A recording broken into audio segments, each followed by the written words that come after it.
Hi, I'm Nathan Passard. In a world where everyone's favourite band are the Beatles, mine is the Hollies. And welcome to this, the world's first and only ever Hollies podcast. Would you believe? I decided to call it Would You Believe. It's a bonus really. It happened to be named after a Hollies song, but in particular an Alan Clark song. Now, Alan Clark, that name's going to come up a lot. He really is the guy. No disrespect to all the other members. Graham Nash is the household name, but really, Alan Clark is the guy. Bit about myself. I'm an autistic guy, and my dad is a Hindu from Trinidad. That, I just thought I'd throw that in there. It might be an interesting take on the Hollies. It's very unusual. They're a very niche band to like, let alone someone whose dad is a Hindu from Trinidad and who's autistic. You could look at it two ways. You could look at it for an autistic person or for a guy who's a Hindu from Trinidad. It's unusual to like the Hollies. Or you could look at it for the Hollies. It's unusual for one of their fans to be, a Hindu from Trinidad. I was born in 1978, and I don't remember why, but Beatles was the thing that I was really obsessed with when I was a baby. The first thing I remember was being 5, getting a Beatles tape, and I learnt very early on that, if I'm this age, my mum and my friends' mums, they're all going to be Beatles. Those girls you see screaming in the videos, they're going to be the age of my friends' mums. So I ransacked my parents' record collection, got all the Beatles records I could find. I asked all my friends in school, and it was one of them, a guy called Adam. I can't remember his surname, sadly, but he's the guy who got me into the Hollies, so I wish I could. I'd like to thank him for it. A lifetime of...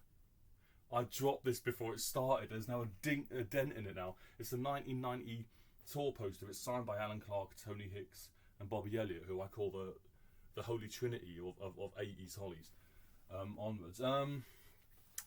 Yeah, right. And he goes, my mum's got all the Beatles albums. I go, right, you're the one that I asked all my friends, and he was the one I picked. I gave him a blank tape, and I said, can you fill this with? And I wrote a list of what I knew. I was obsessed with Beatles albums, so I already knew what songs I did and didn't have.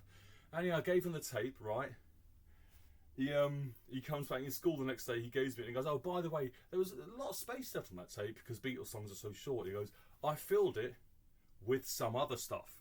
Now, I had no idea those words were going to change my entire life. For the better, by the way, not, despite what you can see here. And that's. I wanted to keep this real, by the way. I just wanted to press record, talk, no scripts or nothing. A little bit about this podcast.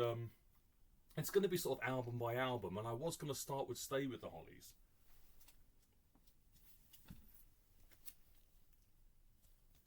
Oh look, someone's written on the back of it. More on that later. And then mention Don Rathbone as like a little footnote, but I thought, no, I'm gonna do it episode 0. This is gonna be an introduction to it, and I'm gonna actually talk about the Don Rathbone. I was gonna say it wasn't even years; it was the Don Rathbone months, but a very important time in Hollies history. I'm really out of breath shooting this. Anyway, I wanted this to be real, just like the Hollies themselves. That's the thing with Hollies. Hollies are so real. It's Beatles were this big thing. They had all castles, they had death threats, they were always in the papers. The Hollies, who, in my opinion, and the opinion of many others, were equally just as good as the Beatles, but you could go down the pub and, oh look, there's the Hollies. You can go and chat to them and that. That's the whole difference from them. This tape that the guy gave, so I got it back from school and I put it on. And I loved the Beatles songs and everything. That's like another story. But then the Beatles songs finished, and I thought, oh yeah, he did mention some other stuff. Kept the tape playing. First thing I hear is this echoey, thunderous drumming. What is this? What is this? Then I hear these high-pitched harmonies. Whoa! I've not heard anything like this. A tremolo guitar. What the hell was tremolo? Now, I love tremolo now. I like make all my own albums and stuff. I forgot to mention that. There are 6 people who buy them, so that's why I'm making this. Those 6 people might be interested in my favourite group. And yeah, so I had a tremolo guitar on it. Fluid like lead guitar but being played on a bass. That's something the Hollies don't get credit for. That's normally a Beatles thing. They talk about Rubber Soul and Revolver and how the bass got prominent. No, man, 2, even 3 years before that, Eric Haydock on it's in the other room, I can't be bothered to go and get it. I've got a reissue of a Fender 6 bass. It looks like a guitar. It's got a thin neck. It's tuned E to E, just an octave lower. And he's playing that, and you can really hear the bass frequencies prominently on Hollies. Even on mono singles, you can hear it. It's one thing that they don't get credit for. That's something I hope to address in this podcast. Hollies not getting credit for things that they pioneered. This voice, this low. That's want to save that for later. Low, deep. Did you ever see a man with no heart? Who is this guy? Who is this? And then it starts getting higher and higher and higher. Now I can breathe. I won't, I'll spare you my rendition of that. And then I was just next day in school. So I said, "Oh, Adam, thanks for the tape and everything.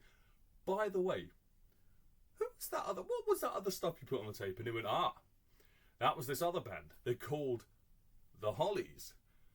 I was hooked, man. From that day I was hooked. And then shortly after that, it just so happened that He Ain't Heavy got re-released and got to #1, right? This is the actual copy my dad bought. It's the 12-inch single. Is it on Parlophone? No, it's on EMI. It's on EMI. With an unreleased song called Carrie on the B-side, right? Which I later knew John Miles is I think he wrote that or co-wrote it. It says Marshall here, Miles Marshall. I have to find out who Marshall is. And he sings the high voice in it. But no, this coming out. And then shortly, you got to remember at the time, I can't believe I'm saying that the CD is now some obsolete format. And I don't like living in that world. I can't believe that. I'm surrounded by them. I've got loads of them. We had a CD player in our house. It was a new thing then. And my dad went, "Well, I just want a Hollies one.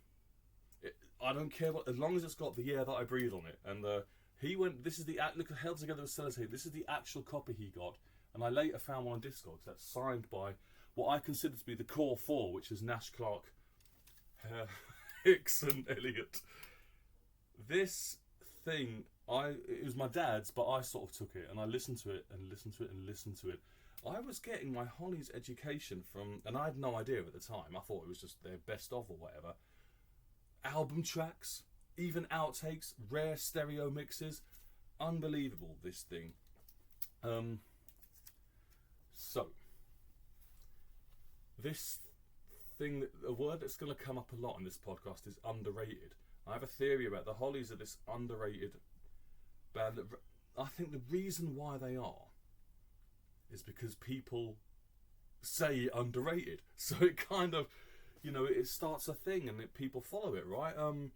If they do talk about the Hollies at all, they say they're that underrated band. Now, I'm a mate of great guy, Terry Rawlings. He wrote the brilliant book about Brian Jones, and he wrote this great sort of beat era book, and he tried to get this thing started where we call them Manchester's Beatles. If you think of the Hollies, oh yeah, Manchester's Beatles, and it was very noble. And some people, it did take, but I'm afraid really most people go, oh, the Hollies, oh yeah, that underrated band. They're even in the Rock and Roll Hall of Fame, and they're still underrated. Probably always will be. And me, a guy with 6 fans, making a podcast isn't gonna, help that. But I really don't care. I just wanted to make this thing. Just to say someone's done it, and to say I did it, I got to do it. There are, and I'm calling this the world's only. I mean, there are some YouTube videos on them, and there are podcasts who've made an episode about the Hollies. But this, I'm calling it "Would You Believe?" I'm calling it the first one ever. And just as there aren't that many podcasts about them, there's hardly any books about them either. I can count it on. Well, there's this: How to Run a Beat Group, Annie Nightingale, and the actual Hollies. Very good for that. I look forward to reading. I haven't read that yet. I got that in a record fair a while ago. I haven't read it. Brian Southall, The Holly Story, with the great Henry Diltz photo on the back. Malcolm C. Searles. Hello, Malcolm. I've been messaging you. Nice guy. Whoa, this is heavy. And the guy who sold with this says, unlike their brother, this is heavy. I like that. It's funny. There it is. Right, riding the carousel. Can't wait to read that. Bobby himself, a roller booker. Again, these Henry Diltz photos, and I get to that, like what I consider the classic Hollies with the Bernie Calvert line, but we'll talk about Bernie Calvert in another episode. Probably 4 or 5, I think. I haven't worked it out yet. Fantastic book. I think Bobby signed it. I know he did. There he is. That's what Bobby looks like now. His signature has changed over the years. You're going to be seeing a lot of my signed items. Graham Nash, Wild Tales. I have the CD of him reading it, still in his. Now people mock his American accent, but no, when he comes over to England, he goes, see you in a bit. You know, it does come back. You know, he says like grass or whatever, but no, it does. And his which I hope. Did he sign this in blue? I always prefer blue, actually. I'm going to spend ages trying to find. Here we are. You'll see how much his has changed over the years as well. Graham Nash in blue. And, you know, he has a whole chapter about printers, but he doesn't even say the name Bernie Calvert. I mean, but it's still the most enjoyable, well, a read and a listen. Because I put the CD on, picked it up later, while I was reading the book. I always wondered what a Hollies album would sound like with Don Rathbone if they made an entire album, but there have only been a few songs circulating, a couple of singles, a B-side, an album track, a couple of outtakes, until last December. Massive holy grail for, I mean, Hollies fans. I mean, how many are there even any Hollies fans? There aren't. I've got a network of people I write up to on Messenger. Some of them are going to be guests in this podcast, and we talk about Hollies in minute detail, the way people talk about Beatles, and I really don't know if there are that many sort of diehard Hollies fans. Some people don't even know who Bernie Calvert is. Some people call themselves, I'm a massive fan, and they always say like Bus Stop and Long Cool Woman. I'm not knocking them, they're great songs, but how many people are really into the albums and stuff like that? And so that's what this is for, you know, however many people are going to be watching this. But I don't do it for that, I do it because I want to do it. And my God, it's already 12 minutes. I've got to be in Eltham at 6 o'clock. I don't think I'm going to make it. Yeah, this tape emerged last week of the Hollies on Pop Go the Beatles with Don Rathbone on drums. It's them playing live, and they do their singles, but they do some unreleased songs in there as well that you otherwise can't get anywhere else. So, and it's thanks to that we now have 11 songs, but I'm going to say 12. Controversial thing coming up, and that's another thing with the series. You're going to find me sort of saying things that I can't prove, but I just have this weird instincts about this autistic kind of educated guess thing, and I think they're interesting takes. And I had this. May waited to see this. Now's the Time. The Hollies, a whole album of the Don Rathbone lineup. This company who make glossy sleeves. They've done the Parlophone there. They've done the mono. Now's the Time in yellow, like on Please Please Me. And I found a photo of them literally in Manchester Piccadilly Station, literally looking at their watches. I mean, it should be a colour picture really on these early 60s albums, but it was just such a great photo, and I wanted to call it Now's the Time after an original Hollies song that they wrote themselves. They got the flips on the back, you can see there, my fake catalogue number. They got the font like on the Hollies album. It's got Graham Nash leader, Don Rathbone drums, and the track listing. Look, it's got the Parlophone, the Emitex, the Hayes thing, the long play thing. Recording first published 1963. And I stuck a fake gold Parlophone label on it. This is a 10-inch LP. But we made our own mono mixes to get around our copyright things and to make it. So we've opened with a Hollies version of Roll Over Beethoven. Roll Over Beethoven, they never recorded that. All three of you are thinking, well, there are these BBC recordings that circulate among fans. Two of them that always get stuck together, and they're not on YouTube or anything, are the two Chuck Berry songs, Roll Over Beethoven and Reading and Rockin'. And fans always say, early 1964, Bobby Elliott on drums. I am telling you, I am convinced that this is Don Rathbone on drums and not Bobby Elliott. He has this kind of sort of urgent feel about himself. He does that fill on a lot of their songs, and it just sounds like Don Rathbone to me. And so I opened the album with that, and I'm going to play some of it now and hope it doesn't get muted.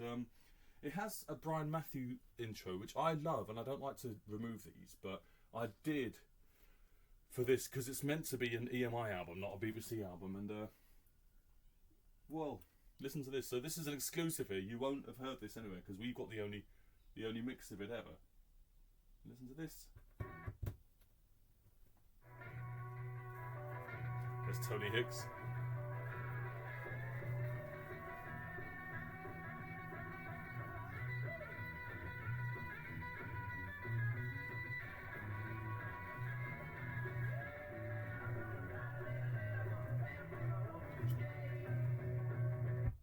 That's enough of that.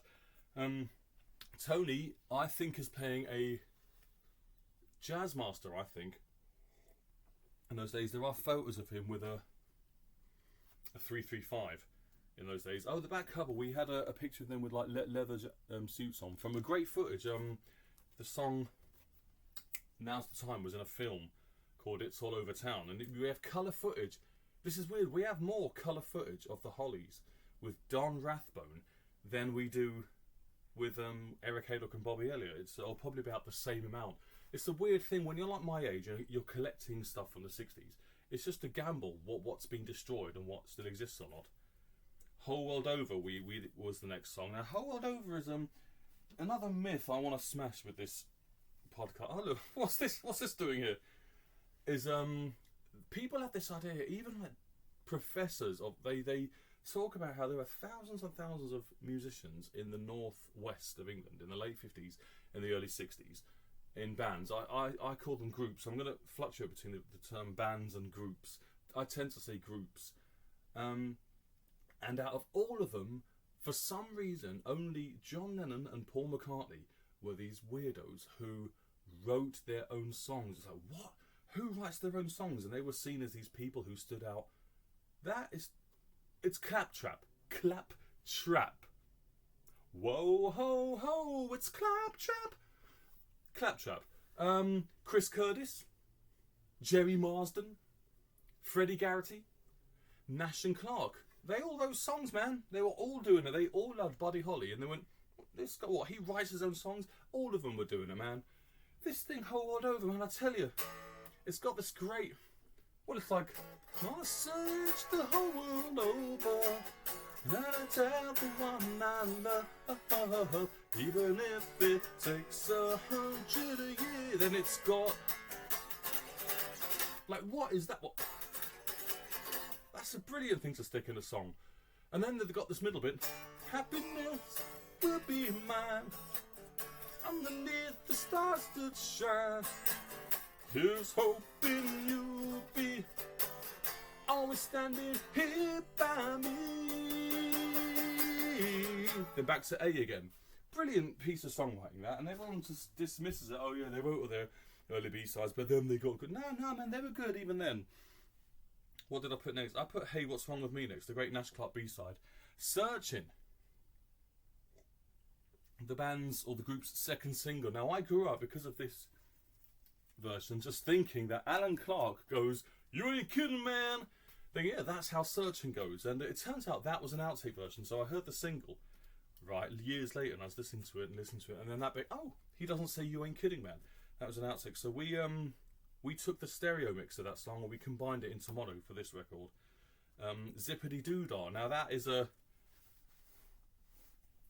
starts like Little Lover does, the mono version of it. The mono version goes... And the stereo version goes... Oh. And they switched two of the verses and sing them the wrong way around. For Little Lover, we took the stereo version and combined it into mono so that they wouldn't start the same. Now's the Time. We added a count into that. Let's see. Or did we? Hang on, I can't remember.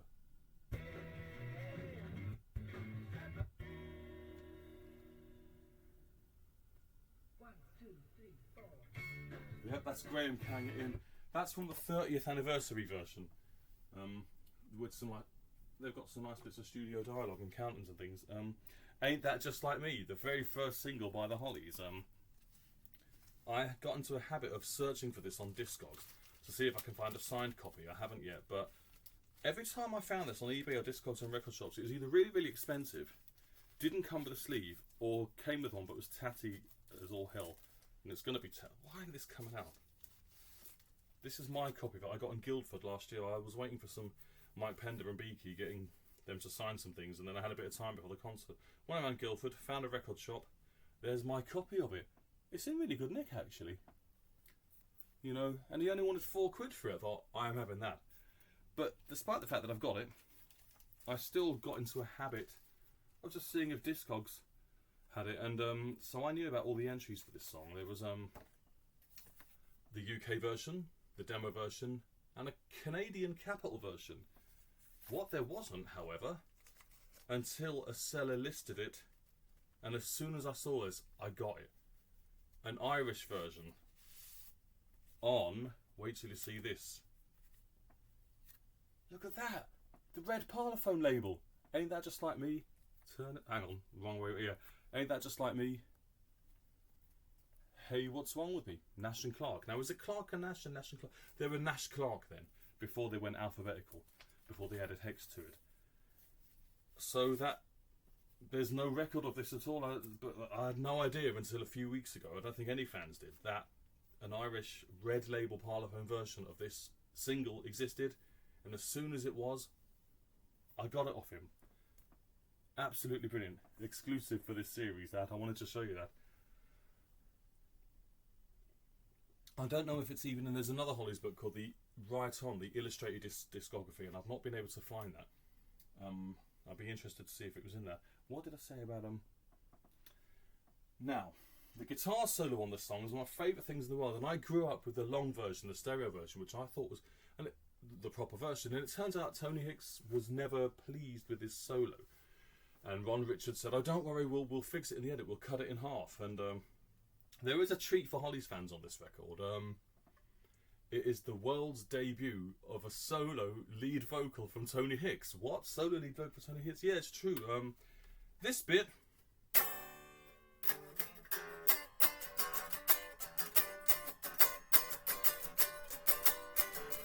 Yeah! Yeah! Yeah!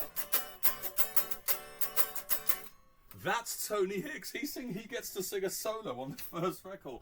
And on the B side, fact for you here, gonna blow your minds, that is the only song in the history of everything the Hollies ever did where Tony Hicks sings higher than Graham Nash. Yes, he does. So you've got the God from me and how I cry, Alan Clark, Graham Nash, and then Tony Hicks, I can't do it. So yeah, there you are. We wanted to create an ending for that song. Let's see if this works. We took the BBC version, which has an ending, it doesn't fade out, and a friend of mine who does remixes for me and things, you can't hear the join. He did such a great job. Check this out.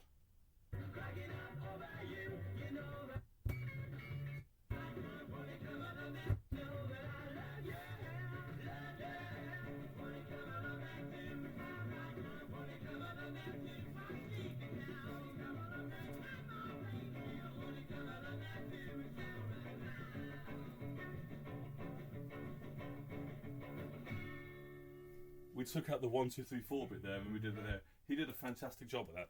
I absolutely love that. And then I Understand was the next song. It's a weird sort of country kind of waltz thing with, I believe, Tommy Sanderson on piano. I might be wrong. And it's credited to unknown. We live in an age where you can do research, you can interview band members, you can find EMI session logs and stuff like that, and it's still credited as unknown, so no one knows who. It could have been a Clark Nash original, it could have been an old country song, it could have been a Tin Pan Alley thing. No one knows. Go Go Go by Chuck Berry, that's an exclusive here. That came out on that BBC recording last year. What have I missed out? I've missed out Fortune Teller. It's interesting to hear that because there's a later version with Bobby Elliott. You can compare Don's drumming to Bobby Elliott's. Now I like the sort of frantic kind of, energy to that. Don Rathbone does get unfairly bashed. I mean, he was a lot older than the other members. He had a different haircut. It's similar to, like, you know, he didn't fit in like what they're saying about Pete Best and the Beatles and things. But at least with Don, they were sort of gentlemanly about it, and I think he stayed on with them. Like, was he driving the van or something like that? I never quite. So hopefully, I'm going to find out all of this when I read Malcolm's book. There's a version of Little Lover here, so yeah, I'm mentioning that. And then I ended the album on What Kind of Girl Are You, the Ray Charles song, which they also did on Stay with the Hollies with Bobby. Now, this is where you can hear his difference. You know, Don was brilliant for the kind of things, but when he tried to do like waltzes or good for shuffles as well. But you can compare the drum fill that he does, which weirdly is exactly the same as the one that Bobby Elliott does. And Bobby Elliott tells a story of him going to see that. He said he used to go and watch them and go, oh, they're great, but there's something missing from this group. And then he ended up joining them. And I was going to talk about like Shane Fenton and all the early. I don't think I've, you know, and because I couldn't find any recordings of him with Shane Fenton. And I was going to talk about early recordings and early footage of the Hollies before they. You know, a bit of the history about how they got their name, but you can read that there are great interviews with Alan Clark from him talking about it himself, how they got the name and things like that. Which I always said it was Buddy Holly. They were Buddy Holly obsessed, and but the official story, even the band members themselves will tell you that they were all standing around. It was Christmas time. There was decorations, and they went. The compere goes, quick! You're going on stage now. What are you guys called? And they went. Like an Peter Griffin, when he sees the Griffin and the city goes, we're called the Hollies. Yeah, that's it, Holly. And the Searchers had the same thing where Christopher Crummy, the interviewer, was asking Tony Jackson, what are you all called? He goes, this guy is Chris. And he goes, Chris what? And he looks around and he saw a poster of Lee Curtis and he went, Chris Curtis. Yeah, Chris Curtis, that's his name. So it's a bit like that.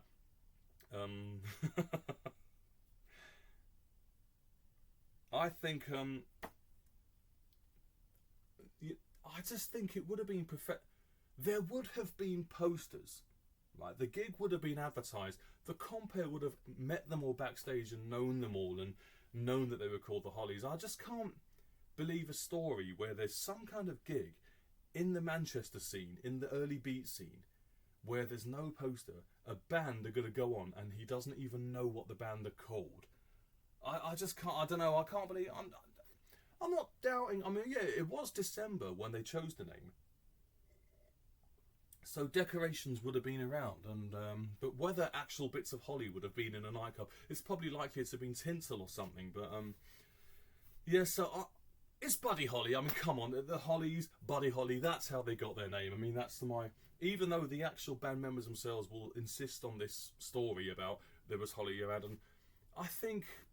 People know that. People would have gone there. There would have been a poster advertising the band's name. They wouldn't have just gone on stage and suddenly changed the name. It would have all been arranged and advertised and stuff, I think. But hey, I wasn't there, so maybe not. Maybe this one time, yeah, they had a compere who didn't. Maybe the real compere couldn't make it. Maybe they didn't have time to print a poster. Maybe they were a last-minute fill-in for the actual band who couldn't make it. I don't know. I mean, I don't know. It was over 60 years ago now, but yeah, so I did end this album on a waltz, but the thing is, I like the way that the tracks flowed on the rest of it, so that's how I ended it with that. We're going to leave this here. This is episode 0, just a little introduction thing. It's less than half an hour long. It is, see, this is what it's going to be like. It's going to be me remembering stuff, rambling. I'm going to press stop, and there's going to be 1,000 things that I forgot all about, such as the footage of the Dolphins, footage of Alan Clark when he was a teenager, like walking with his hand in his pocket to the camera, footage of Graham Nash on a school trip, and I think I talked a bit about the colour film of the Don Rathbone lineup. It's just a great time in Hollies history, I think, and I'm glad to at least talk about it. And I can't. There's chapters on it in Riding the Carousel, so I'm looking forward to that. Just to find out, Don these days is still alive. He recently turned 86, I think it was. So yeah, he was a bit older than the other Hollies, as I say. He has, present tense, the same thing my late father had, past tense. He's in a care home now. All I can say is wish him the best. I do want to mention John Butch Metham as well, and I was sorry to hear that he sadly is no longer with us. That was very recent too. He was a very early member of there are all these different. There's like the Gaia tones, the four tones, the two teens, the Flintstones, Ricky and Dane, all these, but which were basically the Clark and Nash. Later on, I think Eric Haydock was in the Deltas. I think Eric Haydock really is responsible for the start of the band because they joined his band, and that was the band that became the Hollies. Derek Quinn from Freddie and the Dreamers. He was to me, this is like fantasy football. The idea of Freddie and the Dreamers and the Hollies being together is just blowing my mind that happened. There was an early acetate they made. Oh, apparently there's one from the end of 1962, a tape that I think Tony hadn't joined. It was still Vic Farrell was still the original guitar player. And apparently they recorded some songs on tape, but no one knows where the tape is or what songs they were. There's no recordings of the Dolphins, I don't think. I mentioned the Fentones. I don't think Bobby was in the Fentones for long enough for there to have been recordings of them. And there's a great 4-song acetate that Clark and Nash made with, I think, John Metham. I think Derek Quinn's on this. I temporarily can't remember who the drummer is. Is Pete Bocking on there? Oh, I hear this name, Pete Bocking. Again, I'm still not new to this. I've liked this for 40 years, but untangling the very early. I could recite the Beatles' early history like with a blindfold on, even though it wouldn't. That won't make a difference. I'll still be talking even with a blindfold on. But the Holly stuff, I'm still sort of learning the very early history of the group. And like I say, this thing's not going to be a Mark Lewison level. It's just going to be an appreciation of it from just a really weird guy who likes really weird stuff and who just talks and says things. And where was I? And loses his track a lot. Yeah, I'm going to put this away. No, I'm not. Yes, I am. One last look at that. I love this. Where's the sleeve? There it is.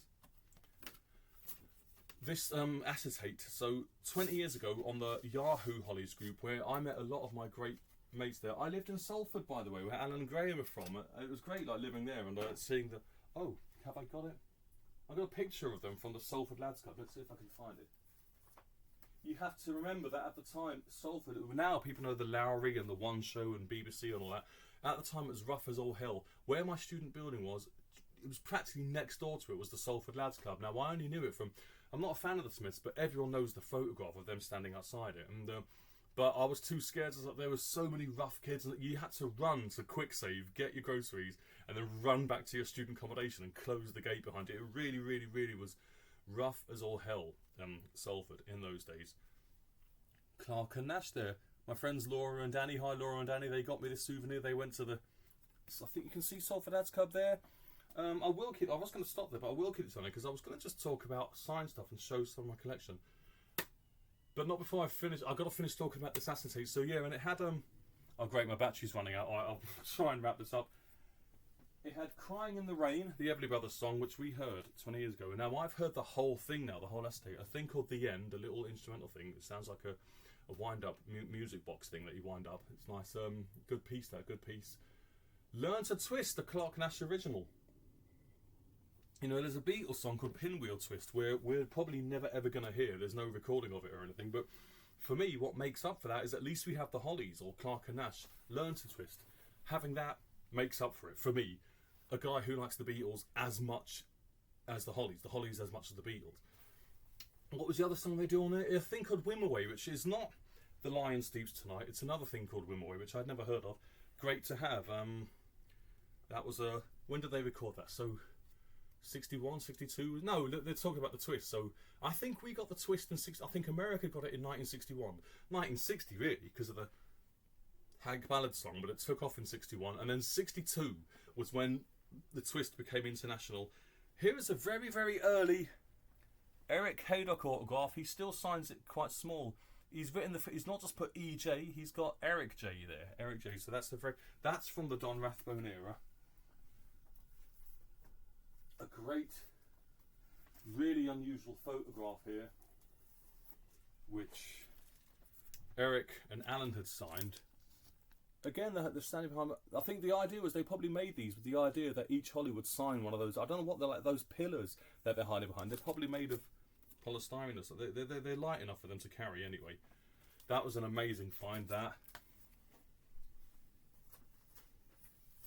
This is really unusual, right? So then, still in leathers, not in the Cabin Club, but somewhere, I don't know where, and it's Eric, Alan, and Graham. Who signed that? It is Don. You can't see him. He's behind. Is he behind Graham or Alan? It looks like he's behind Graham, but he's there.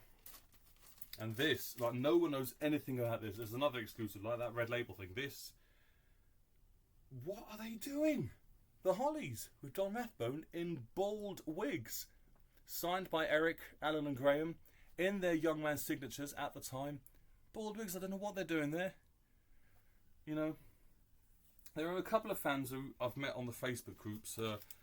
One of whom was actually at the search and recording session. I wanted to mention them, but I couldn't find them in time. And let's see if I can find. There's a very friendly lady called Colleen as well, who I was going to shoot this yesterday, then I ran out of time. And then that night, I went on to check the Hollies fan groups, and I found this great photo that she posted. She had this since the early 60s, she says, and oh, typical, I can't find it now. Hang on, I will find it. It's a great picture of the Dolphins with Bernie and Tony. Now, Bobby wasn't in them when this photo was taken. Right. You probably won't be able to see this. Brilliant photograph. Bernie, that might be Ricky Shaw in the middle. Bernie Calvert. And none of the Hollies fans recognised who Bernie Calvert even was. That's just a sad thing, and I hope to address that in this programme when I get to that episode. Tony Hicks there. What's he, about 9 years old or something? There's some colour footage of this place in Nelson called the Chez Nou Club. Type it in, Chez Nou Club 1961. You'll find it. You'll see Tony, Bernie, and you'll see Bobby Elliott, but in a different group. The Falcons, was it? I can't remember. I think it was the Falcons.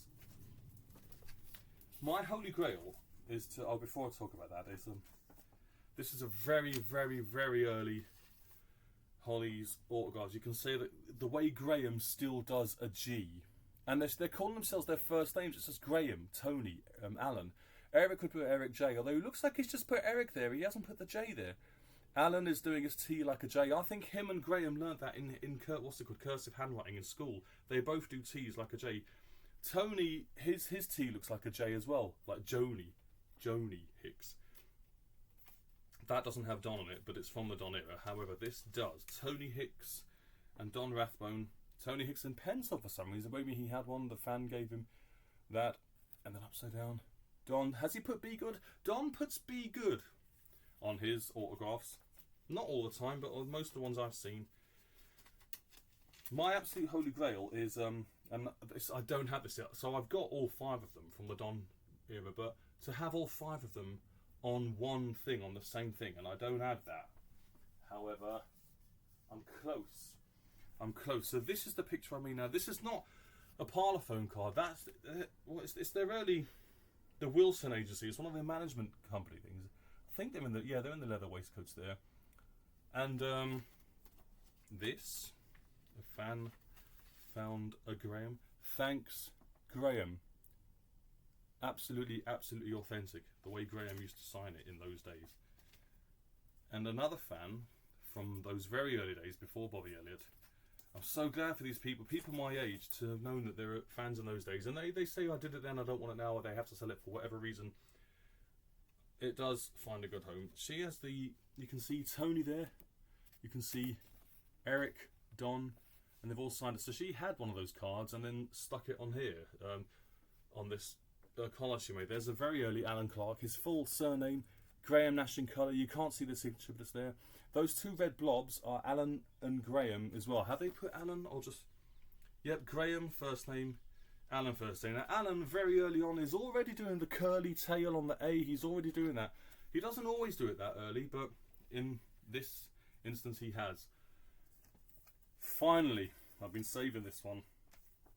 My absolute favourite. I think it's from Beat Instrumental, September 63, which means very, very late in Don Rathbone times, right towards the end. I mean, Bobby he replaced them literally on the 18th of September. That's my birthday as well, so I think it was destiny that I was going to be a Hollies fan. Here they are. Great. Now, has Tony got... Yes, he's got his Jazzmaster. Graham's got his Epiphone, which he hasn't yet put the Hollies lettering on. Tony's got the Jazzmaster. Eric, of course, the Fender 6. It's great. A picture of them holding their instruments, wearing the collar suits. There was Michael Cohen. There's a Cohen, he was their manager, and I think also like Graham's boss or something, and he works in a tailor or something. Was it called the Toggery? I'm still piecing all this together, I think. Graham, Tony, Eric and Don have signed it. It's missing Alan, right? So that's how I'm so clear. It's missing Alan Clark. I think even then, either he was overwhelmed by fans or just really, really popular. Maybe he was off signing loads and loads of other things and the fan couldn't get to him in time. But she got, I'm saying she, they put kisses, it's usually a she, but sometimes a guy would, well, I'm a guy. When I go to get autographs now, it's usually guys. In fact, it's all guys now. But yeah, it would have been a she who got this. It's absolutely brilliant. I love this to death, this thing. And Blue Biro as well. I love Blue Biro in the 60s. The way their signatures looked when they were young men, you know, now people are obsessed now with black marker pen. I just don't think it looks as fetching. And a lot of times I got a lot of Alan stuff where Alan, he'd find like a black part of the poster and then sign it in black pen. I thought, oh man, come on, man. And fans would take him stuff. And then, they you know, you can get silver markers, you know what I mean? But anyway, there it is. That's the Don Rathbone era. I'm going to listen to this later on. Episode 1 will be me and Spencer. I'll talk about Spencer, a great guy, man, who's like my age and likes this kind of stuff. And how I met him is the weirdest thing in the world. You'll hear it in episode 1. And we're going to perform bits of Stay With The Hollies. Maybe the whole album. Alright, that's more than long enough. Less than 45 minutes. Thanks so much, everyone. The Hollies rule. Would you believe? That concludes episode 0 of the world's first and only Hollies podcast. I'm going to stop. I'm going to think of something else. Oh, did I ever tell you about that time when